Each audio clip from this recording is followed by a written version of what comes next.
One more thing.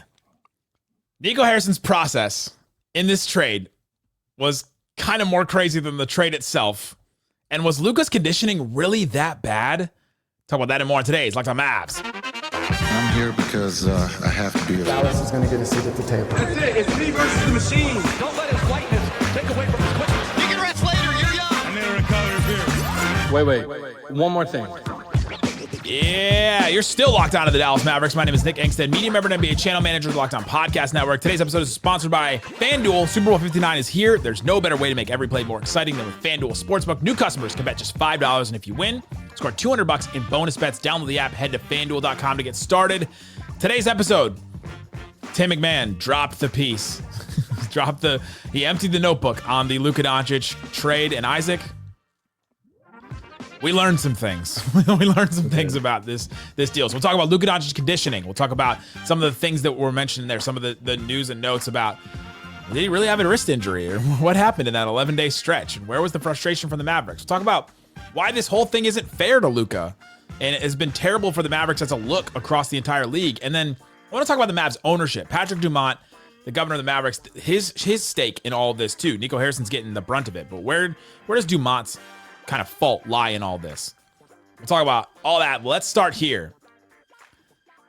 The piece from Tim McMahon is on ESPN. Go read it. We'll put, links are everywhere. To go read. He has a book piece coming out on Luka, by the way. It's on my shelf right up there. Nick and myself have advanced copies of it. Yeah, that's gonna that whole we're supposed to have Tim McMahon on to talk about Luka and talk about the book soon. And that's gonna be a different conversation that we're having. The fan base that was anyway. But in the piece, he talked about Nico Harrison's process, and this is a quote that stood out to me quickly. Great reporting by McMahon, by the way, in this Absolutely. piece, just to get all this info. The quote is, quote, Harrison decided early on, team sources said, that the best way to trade a player of Doncic's caliber, insane statement, by the way, was to pick the trade that he wanted rather than open up the process to avoid Doncic and his agent exerting their own leverage. It would also avoid the crippling fan backlash that might influence the deal. On one hand, I get it from his point of view, where it's, okay, I'm thinking about trading Luka because of his own reasons that we've already been clear that Isaac and I and slightly and literally everybody else were against and don't think we're good enough reasons so far. Nothing has been said to me that said, oh, I think I understand why you traded Luka because of those things. Nothing so far. But I get not wanting it to get out because then the backlash, all this stuff that's happening right now when the Mavs have actually traded Luka would have happened before, and then that would have made a deal much more difficult for him if that was what he wanted to do. The thing about him wanting to avoid the Luka and his agent exerting their own leverage, it's like, yeah, man, that's going to happen in some moments, especially when you have a star player. The fact that he didn't go to Luka and make this open and transparent to him and all that is just, it's tough, and it's been not fair to Luka in all this because of how much he meant to the franchise, and it really makes it seem like Luka is just another player and not like the face of the franchise, the guy that you build around. Yeah, it's like the first part is like, hey, the best way to trade a player of Doncic's caliber is like, hey, I want to pick the player. Well, yeah, that player is like Wemby. All right, like, well, there's also not a best way to trade a player of that caliber. The best way is to just keep him. But I feel like, every team out there with like gun to their head is like, oh, I'd trade our star for, Wemby or Giannis, or, there's just a few guys out there that's like, you take it, hands down type of thing. And so like that's one thing, but it's like the to avoid the crippling fan backlash part is like funny because it's like he knows what's about to happen. He also didn't avoid it. He just delayed it. Yeah. And it's like that it might influence the deal. Well, I mean, what it sounds like you were making the deal either way. Right? I really wish it would have leaked just so that the backlash would have made him not do it. Well, yes, if it did leak and it's like they're talking on a trade. I mean, the amount of stuff that like people were like, no, like, it just, it would bring more reasonable minds into the mix at that point. So yeah. The other quote that followed it was, quote, for a trade of this magnitude to come to fruition, the circle had to be small.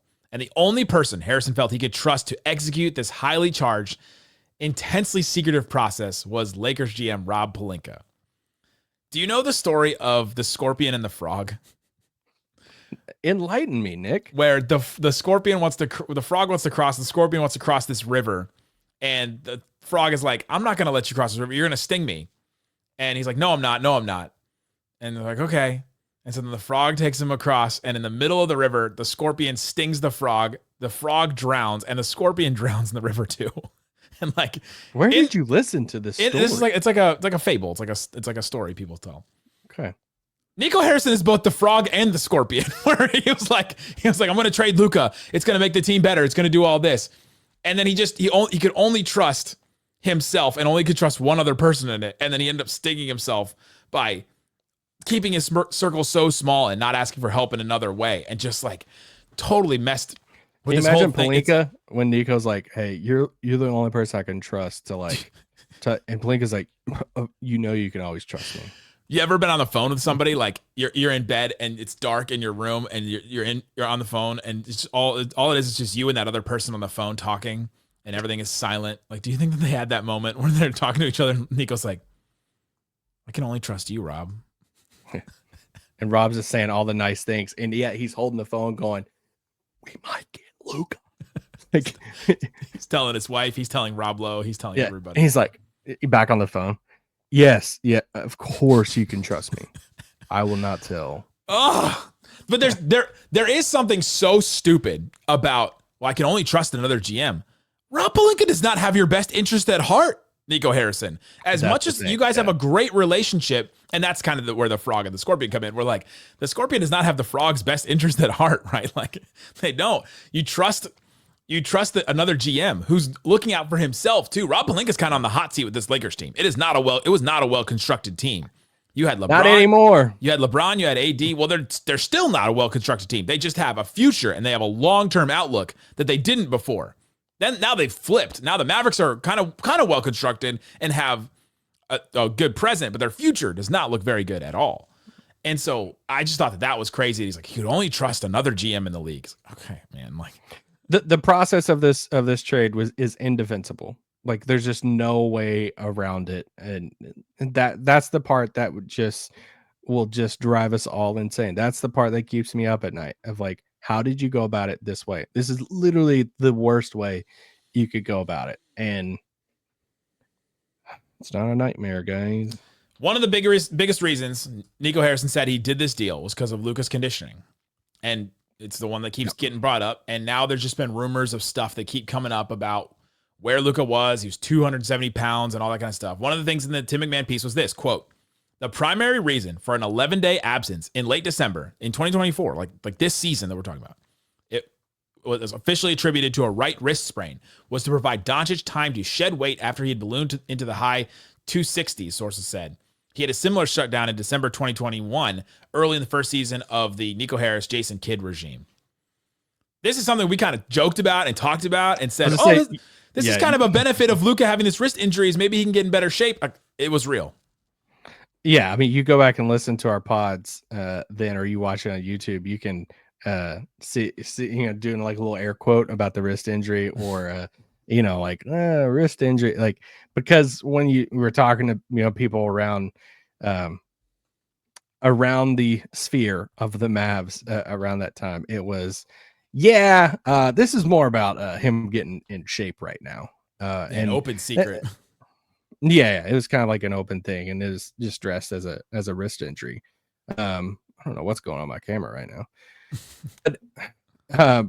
but yeah, it has been a. Am I frozen now? Yeah. Dang it. Sorry. What was that? Huh? Wait, you want to let's pause it. Our pods back then. 3, 2. Yeah. I mean, if you go back to our pods back then, you can kind of see us, it's the, the air quotes about the wrist injury. It's the, we're kind of like wrist injury, like, because the talk around when, the Mavs sphere around then, it was like, this is kind of getting dressed up like it's a wrist injury, but it's really like, hey, take some time off and get into shape right now. This has been one of the things. This is why, I go back to like training camp or media day when we're interviewing players and stuff. And, one of us tweets out about like, man, Luka's looking like he's in like really good shape. And, there's a good portion of Mavs fans or Luka fans like, why is this still a narrative? Why are we still talking about, like, you're just making this a thing. It's not making it a thing. This has been a thing. This has been a frustration from Mavs, from the Mavericks organization of like, at some point, will you take this stuff serious? He's been so naturally gifted. And because it just affects so much. It affects how you play in the fourth quarter. It affects how you play at the end of a long season or a finals run. It affects your injuries and all the different stuff and the durability you have long term. It affects you hitting your full time, like your full potential of who you could be as a player. And they just can never get on the same page of that. And Luka, there's a lot of things that Luka loves, and beer is one of them. Sweet tea is one of them. It's just one of those things. So, and that's the bet that Nico Harrison made that you talked about on the show the other day, is that he bet that Luka is not going to reach his full potential because of some of these issues. So coming up, let's talk about why some of these issues were happening, and let's talk about what the Mavericks did that made this completely unfair to Luka in a lot of ways. Coming up. You don't believe you shouldn't be here. Today's episode of Locked On Mavs brought to you by BetterHelp. Go check out BetterHelp if you need some help trying to figure out what relationship green flags are. If you're in a new relationship, you're sizing the person up, you're asking them a bunch of questions about themselves, you're trying to look for red flags all the time, right? Like trying to look for, all right, what's the thing that's going to make me say, nope, not this person, somebody else, let's move on, keep it going, do the MTV next, all that kind of stuff. What are some relationship green flags, though? What are some positive things you look for? If you're not sure about those things, therapy can help you find them, actively practice them, and even embody green flags yourself. Whether you're dating, married, building a friendship, or just working on yourself, therapy can help you form relationships that love you back. Oh, that's a nice feeling. Oh. BetterHelp makes it easy by offering therapy online with over 30,000 licensed therapists to choose from. If you need to switch therapists, you can do so at no extra cost, which is awesome because you want to figure out which therapist vibes with you the most. And sometimes you get with somebody, you go, I don't know if I want to share my deep, intimate secrets with this person that I don't even vibe with. Discover your relationship green flags with BetterHelp. Visit BetterHelp.com/LockedOnNBA today to get 10% off your first month. That's BetterHelp, HELP.com/LockedOnNBA. Also brought to you by FanDuel. FanDuel Sportsbook has all kinds of props and odd things that you can use to get in on the action. I mentioned that FanDuel has a Mavs versus a Mavs Lakers tab right now on FanDuel. They have the first game, February 25th. Lakers are 4-point favorite in that one.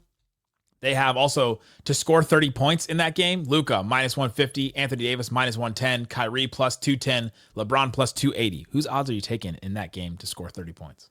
I don't know. You pick. The -150 for Luka is low. Those are low odds. Maybe he won't play, and maybe that's what they're doing.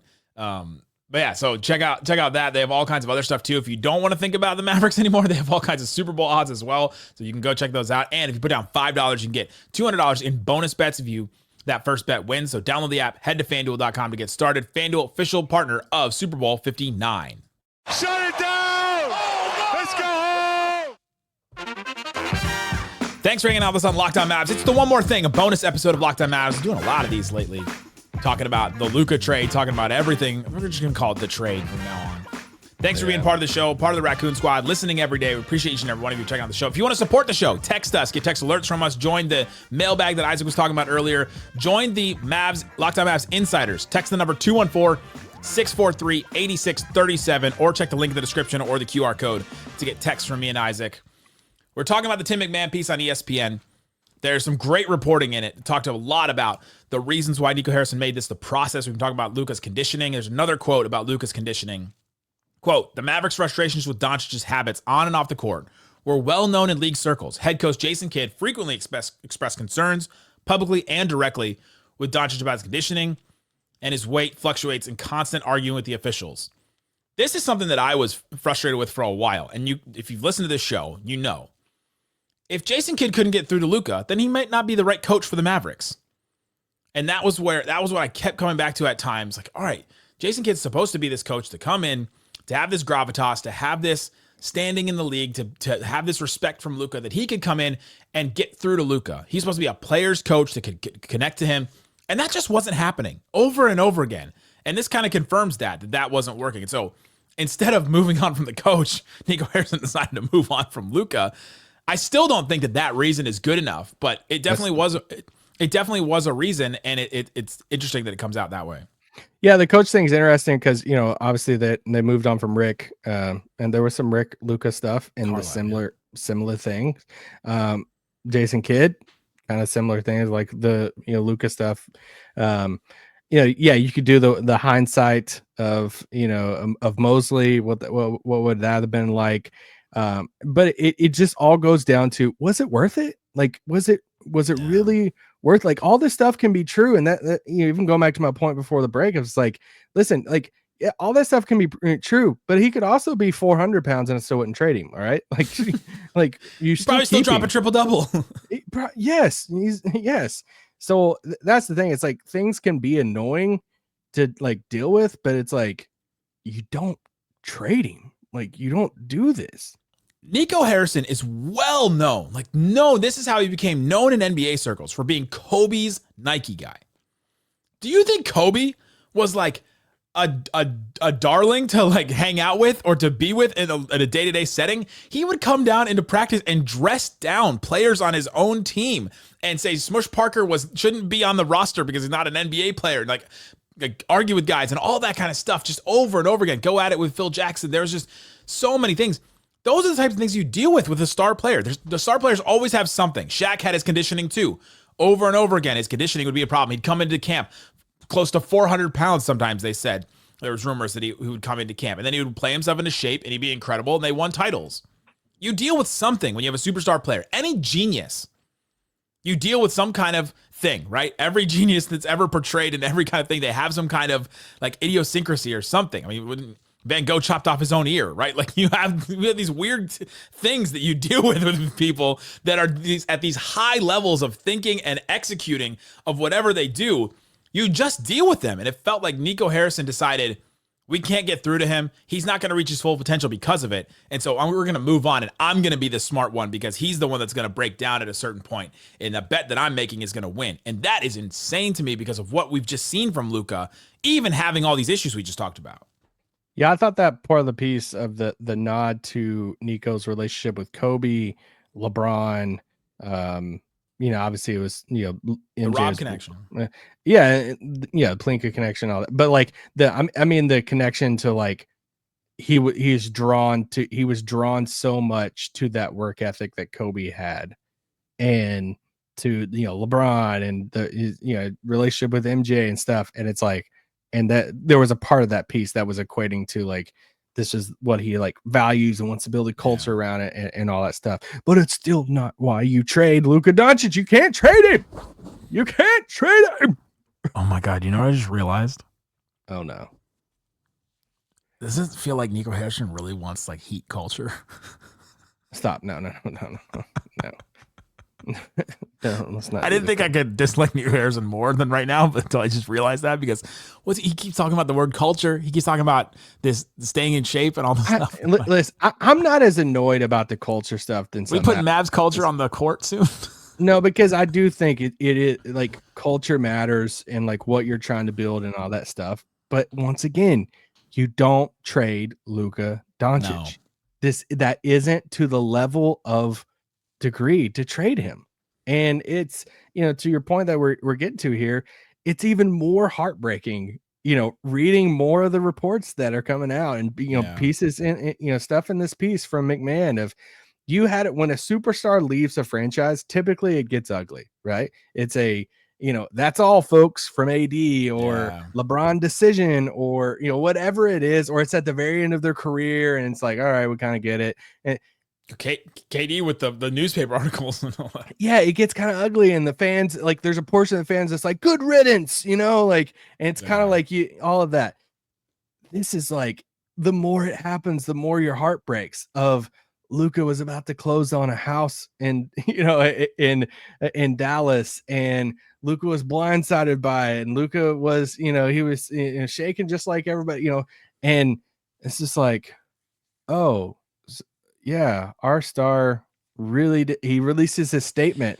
Thought he'd be here for his career. It's like, and it just makes it all so unfair to Luka in so many different ways. To not hold him to that esteem to where he should know about a trade like this, or to just trade him and send him off like he's just another player on the roster. Which, by the way, You mentioned the house thing. This is a real story. It was a real. He was going Stein to confirm that, yeah, with LB. Yeah. Like Stein confirmed with Luka and Dirk's business manager that he was Dirk going to, and Luka's business manager. Yeah, you're right.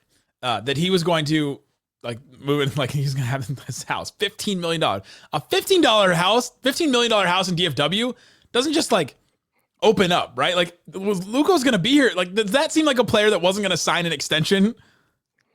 Yeah, that real estate agent's like, hold up. Yeah, they're having a hard time. Let today. me call Nico Yeah, right now tough. because I have some words for that. They're calling person. the league office like, hey, don't ratify this trade. Like, but I think there's so many things that weren't fair to Luka, and some of that came out in this piece too. Quote, in August 2023, the team fired former director of player health and performance, Casey Smith, who had since been hired by Jalen Brunson's New York Knicks. And after last season, the Mavs fired strength coach Jeremy Hopsopple and manual therapist Casey Spangler. All three had been with the team since before Doncic was drafted and had strong relationships with him.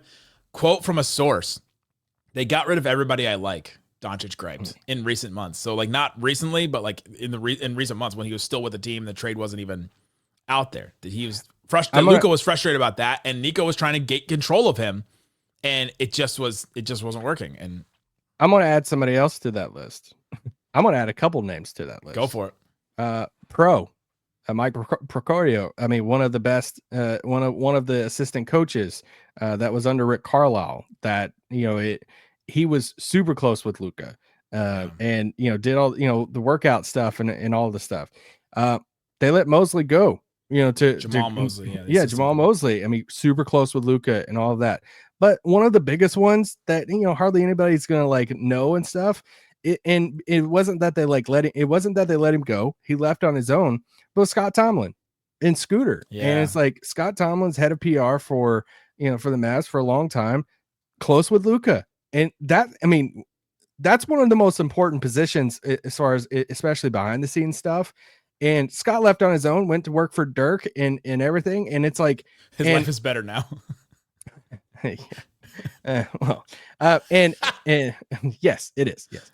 And but no, and it's like love Scott. Everybody loves Scott. No, like nobody doesn't like Scott. But it's like that's another person that when he left, I mean, the day that he was gonna leave, Scott, we were talking with McMahon, and McMahon's like, wait till you see so there's gonna be some news that come out later on today about somebody that's leaving and they're close with Luka. It's gonna be a big hit to Luka. And then, it ended up being, Scott. And it's like, dang, that's another person, because that was after Casey. That was when, the Casey stuff was kind of, and it was just like, there's a lot of people in there, a lot of bodies stacking up of as far as like who's close with Luka that isn't part of the franchise. Igor Kokoshkov. I mean, there's just, you keep naming names of people that like, yeah. So, yeah. So. It's tough. Like that's tough. And some of this has not been fair to Luka. Luka's dad had some comments recently and talked about the hypocrisy of just two men, like knowing this was going to go down in the Mavs organization. And that's Nico Harrison and Patrick Dumont. And Patrick Dumont didn't even know until the deal was presented to him, like until Nico went to go get approval for it. Right. Like Nico was the only one that knew this. And there was no transparency on any of it. And Nico has already, the story has already talked about why that was, but can I tell you a part that just made me mad? There wasn't, like just like legit. I don't like this, like mad. It's when Nico was like, hey, the first time I told Patrick, he laughed. There's something about that man that just like makes me so mad. He said like, it's just Nico said it as like I'm a mad genius. Like, like, and it's just like, I don't want to picture like y'all laughing about it. Like it was just, I thought Bobby Corella had a great like kind of mini rant about what Nico how he should approach that presser, how he kind of missed the like kind of tone. We were talking about the tone deafness of it, and just like meeting the fans where they are and those feelings of like, this is like, I know this is hard. Like this is really hard for us. We feel like this is going to be better, but like this was I know that this is a hard day, hard moment for fans. This was like, and just like that, instead of the like joke, first time I told the owner, he laughed, type of thing. Okay. Can I switch real quick? I know we're like past or whatever, but got asked this question today, and I honestly sat here and thought about it for a bit. And somebody said, in all seriousness, is this better for Luka's career? And Oof. you know how I actually answered and said yes. I was like, take yourself out of the situation, just look at it from Luka's thing. And you get it's heartbreaking for Luka right now and all the stuff. But you're going to be the face of the franchise in LA. Not just like you get to move I know the media and all that stuff, but like not, you get to live in Los Angeles, move your family there and all that stuff. But I think this could be a turning point in his career as far as like, I mean, what if this is, I mean, Here we go. What if this is we're talking Rocky IV in Russia and Luka, it's just the montage of Luka shows up 6-pack, takes the league by storm, and is just like, okay, you didn't believe in me that I could, and he's doing it in LA, the biggest market they have, and LA attracts stars, right? Like all the stars, love LA and the roster building and all the different stuff. And you probably will have a better relationship with the GM there than what it was in Dallas. So I think long term, Luka will be fun. And as far as like his career. Disagree, because the Lakers have to revamp that roster, and the Mavs roster was already vamped. And I think it's gonna set him back a couple years in that regard. Yeah, it was vamped, but it's not like he had a Giannis running mate here. He had Kyrie Irving. Yeah, but like Kyrie's like 32. At some point in the next 4 to 5 years, before Luka turns 30, you got to kind of find the next like star to pair alongside of him. 40-year-old in LA, he doesn't have they still got to go get that star. Like, think about how long we spent with the Mavericks trying to figure out, all right, who's the running mate next to Luka? Okay, still got to go get him. And with the new CBA, it's harder and harder to make stuff like that happen. They do have a first-round pick. Do you know that? The Lakers still have a first-round pick that they could trade.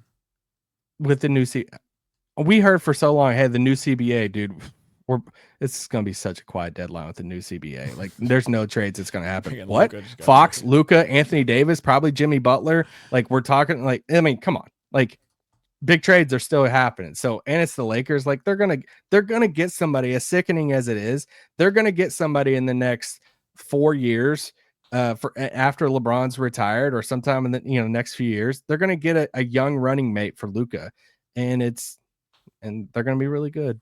I want to spend some time talking about the ownership stake in this, because there's only two people that knew about this deal before it happened. And one of those is Patrick Dumont. We have not talked about him a lot because he's the new owner. We don't really know how he runs things necessarily. He seems to have just stepped back and let Nico and Jason Kidd run this thing, which is what Mavs fans wanted from Mark Cuban for so long. And in the article, it said, quote, Dumont saw it as a business decision that would preserve the Mavs' financial flexibility for the long term, team sources said.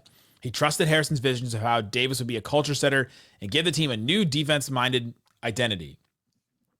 It is very ironic that for years, Mavericks fans have clamored for ownership to stop interfering with a Giannis deal, or drafting Giannis, of all kinds of different things that happened or that could have happened for the Mavericks. And finally, the owner steps out and doesn't interfere with what the GM does. And what does the GM do? The GM does the most insane trade we've ever seen in sports. Yeah, that's the part that's like insane. So many people complain for so long of like, dude, Mark's the one, he's making all these decisions and all this stuff. Cuban this, Cuban that. And Cuban's like, kind of got what you wanted. And now you're superstar. I mean, the quote, it's been circling about, Cuban of like, hey, divorce my wife or trade Luka. And he's like, I divorced my wife type of thing. You never know, but I'm really confident this trade never happens. Never even gets close to happening with Mark Cuban. In this story, and in McMahon's story, no way Mark would ever trade Luka, a team source said. It wouldn't even be a conversation. And I think that's where Nico Harrison just completely lost the plot. Because he didn't understand what Luka meant, what a star player means to an NBA team. And Mark Cuban, who was, tried to be a basketball guy, tried to be involved in decisions and all that kind of stuff, and tried to make his own choices because of what he saw in film and asking people and all that kind of stuff. He understood what a star player and how hard it is to get a star player. And it doesn't seem like didn't seem like Nico Harrison understood the gravity of that. And Patrick Dumont chose Nico over Luka. I mean, it's just what Chose to trust him. Yeah. Yeah, because the moment your GM comes to you and says, "I want to trade Luka," I would say a lot of owners is going to look at him and say, no, like Well, he laughed at him. He's trying. Yeah. Well, it's just like, no, that's just never going to happen. So you either keep him and build around him, or you can head back to Nike, and that's not what he did. He approved it. He even empowered Nico on it, and Luka's in LA doing that little dumb hand signal. Do you fault Patrick Dumont for that? Because Patrick Dumont's not known as a basketball guy. He's been in public and has said that. So, but this is the thing too. That's like, people will reference this trade for so many years about like, if Luka got traded, anybody can get traded. There's so much stuff it's almost like the Warriors dynasty. So much stuff had to happen for you to build that type of team of like Steph's ankle injuries and all this stuff. So much stuff had to fall into place for this situation to happen for Dallas, from, like the selling of the team. And then you have an owner in here that's only been here for like a year or so. So he has no connection to Luka, to where like Cuban has a connection with Luka. And it's like, so you have this unique situation of an owner who's been here for a year. It's like, well, I'm kind of brand new. I don't have a big relationship with this player. And it's like, how many times does that ever happen? I mean, this is like the worst version possible of new owner syndrome. All right. Matt Ishbia just did that with the Suns. Yeah. How many franchises go through this much turnover in the span of 4 years? New owner, new GM, new head coach, new faces in the front office. I mean, we've had people go and leave, come and go, like Dennis Lindsey, super smart guy, come, go. Coaches leave, players leave. The whole roster is different from May 2021, except for the man, Dwight Powell. And it's almost Dwight Powell season. Oh, March and April, baby. That's Dwight Powell time. Anyway, I feel like we've talked more unhinged on this episode than any of the other ones so far. Well, stuff came out, right? That when stuff starts getting reported, then all of a sudden it's like, all right, well, let's look back and see what's fair and what's not. And there's been stuff that's unfair to the Mavericks and a lot of stuff that's unfair to Luka. Yes, and we are not news breakers. We do talk to people, but I'm not in the business to try to like break new information. So I love talking about it when someone else breaks it and then it becomes public, and then it's like, gives us this, it's like, all right, now let's talk about that wrist injury, that never happened, like that type of thing, different stuff like that. So it's made me more sad.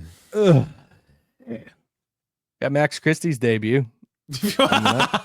Listen to our other episode about the Mavs moving on. We didn't talk about Luka in that one. Talked about what Anthony Davis, Max Christie brings. So go listen to that episode if you need a palate cleanser. Guys, thanks for hanging out with us on Locked On Mavs. Check the QR code, different links in the description to follow us. Thanks so much for listening to Locked On Mavs. Peace out. Boom. Luka's